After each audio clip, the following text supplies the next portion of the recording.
You're listening to Catholic Sprouts, the daily podcast for Catholic kids that strives to plant seeds of faith.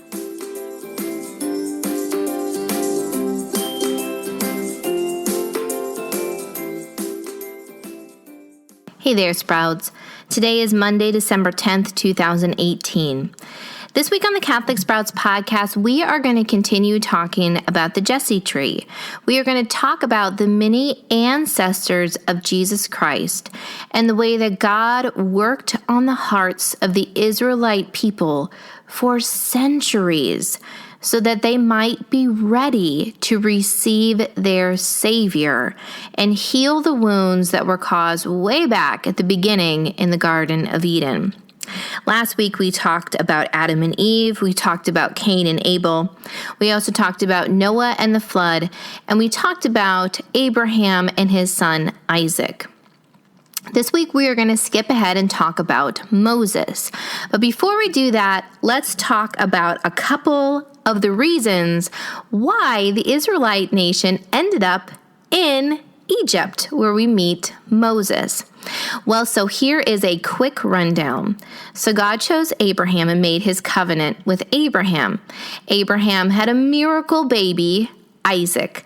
Isaac went on to have two sons, Esau and Jacob.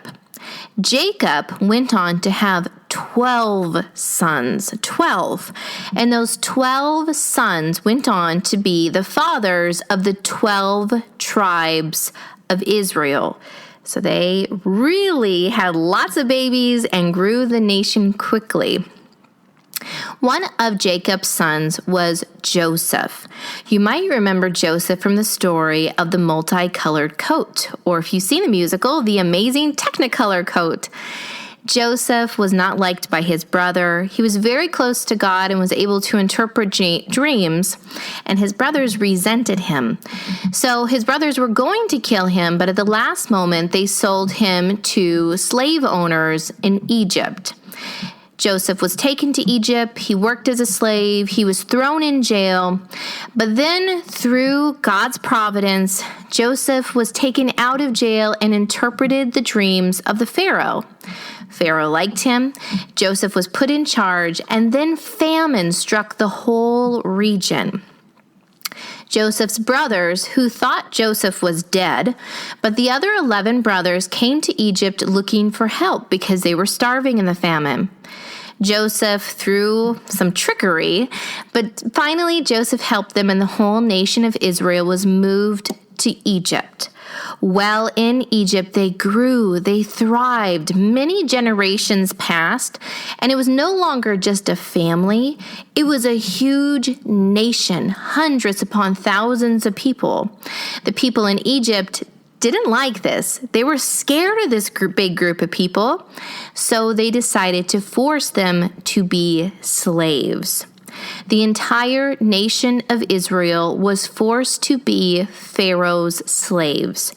Now, this went on for many generations. The nations grew, the Israelite nation grew, but they were enslaved in Egypt. They were forced to build the pyramids, to do the work for the Egyptian people. Throughout all this time, they cried out to God for help, and they thought maybe he wasn't listening. But God was listening. He had chosen a man that would come and lead them to freedom, and that man was Moses. Now, Moses had a little bit of an interesting youth. Moses was born a member of the Israelite nation, but shortly after he was born, Pharaoh decided to kill all the male Israelite babies. He was worried that their population was growing too quickly, so he decided to kill a whole generation. So, to protect her son, Moses' mother put him in a basket and floated him down the Nile. And who found him? Well, no one but the daughter of Pharaoh. She couldn't have babies herself, so she took Moses and raised him herself as if he was an Egyptian prince in the palace. Moses grew. Everyone loved him because he was a great person. But through a couple of circumstances, he realized he wasn't Egyptian. that he was an Israelite. All these things set in motion him finding God and answering his call to help God do God's work to free the Israelites from slavery. And so, Sprouts, I have a very simple reminder of a challenge for you today. Although the Israelites worked in slavery for generations and they cried out to God for help, they thought maybe God wasn't listening. But he was listening. God had a plan, and in his time, he sent Moses to do his work and lead them to freedom. So remember this, and remember to boldly bring your petitions to God and have faith that he will hear you. That's it for Catholic Sprouts today.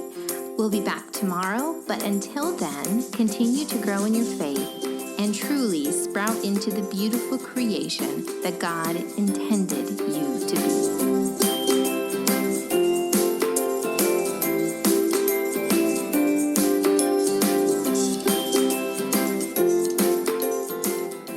One final word to the grown-ups.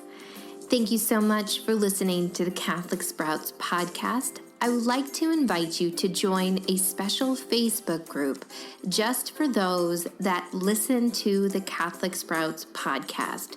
We will use this group to connect, to share resources around that week's theme, and simply celebrate raising future saints.